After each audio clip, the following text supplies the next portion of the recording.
नागपूर शहरातील तहसील police station हद्दीत ही मोठी कारवाई करण्यात आली। गुप्त बातमीदाराकडून मिळालेल्या माहितीनुसार तकिया काला झेंडा परिसरातील एका घरात गांजाचा मोठा साठा असल्याची माहिती पोलिसांना मिळाली।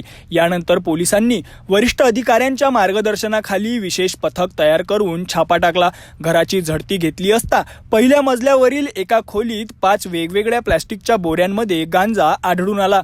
या बोऱ्यांमधून एकूण 57.470 किलो गांजा जप्त करण्यात आला आहे। या गांजाची बाजारभावानुसार किंमत तब्बल 14,36,750 रुपये इतकी असल्याचं सांगण्यात येत आहे।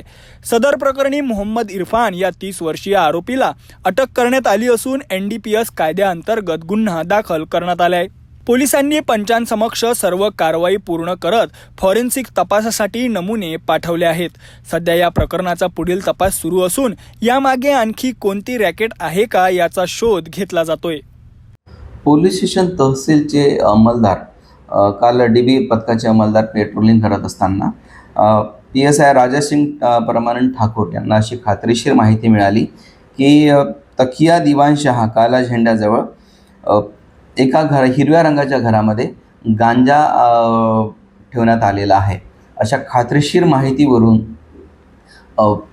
पोलिसाचा स्टाफ सगळा सदर ठिकाणी पंचासह रेड केली आणि संपूर्ण घराची पाहणी केली असता हिरव्या आणि काळ्या रंगाच्या प्लास्टिकच्या पोत्यांमध्ये गांजा तिथे मिळून आलेला आहे। गांजा एकूण टोटल 54,470 किलोग्रॅम एवढा गांजा मिळालेला आहे। त्याची किंमत एकूण 14,36,750 रुपये एवढी किंमत आहे। ज्या आरोपीच्या घरी तो गांजा मिळून आलेला आहे त्या आरोपीचं नाव आहे मोहम्मद इम्रान वल्द मोहम्मद हारून, वय 30 वर्षे, राहणार तकिया दिवाणशहा काळा झेंड्याच्या जवळ, पोलीस ठाणे तहसील नागपूर। सदर आरोपी विरुद्ध पोलीस स्टेशन तहसील येथे यापूर्वी चोरी तसेच बॉडी ऑफेन्सचे सुद्धा गुन्हे दाखल आहेत आणि त्याच्यावर प्रतिबंधक कारवाई सुद्धा करण्यात आलेली आहे। परंतु तरी सुद्धा त्या आरोपीकडे गांजा मिळून आल्याने त्याचे विरुद्ध NDPS कायद्याच्या कलमान्वये आणि तरतुदी अन्वये गुन्हा दाखल करण्यात आलेला। पोलीस स्टेशनला अपराध क्रमांक 188/2026 कलम 8 क 20 ब 2 क NDPS ॲक्टनुसार गुन्हा दाखल करण्यात आलेला आहे। सदर गुन्ह्याचा आज रोजी PCR घेण्यात आलेला, 5 दिवस PCR घेण्यात आलेला आहे आरोपीचा आणि त्याबाबत तो नेमका गांजा त्यांनी कुठून आणला, कुठे नेणार होता, कोणाला विकणार होता, यामध्ये अजून किती आरोपी सक्रिय आहेत किंवा यांचं किती मोठं रॅकेट आहे याच्या अनुषंगाने आम्ही सखोल तपास करीत आहोत। एवढ्या मोठ्या प्रमाणात गांजा त्यांनी नेमका कशाकरिता आणला होता, कोण त्याचे सब डीलर आहेत याबाबत आम्ही सखोल तपास करत आहोत।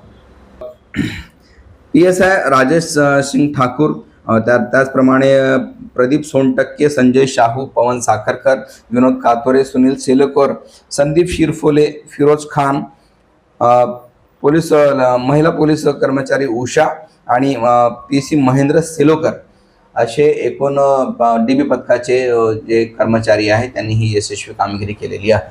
या सर्व गुन्ह्याचा तपास PSI रसूल शेख हे करीत आहेत।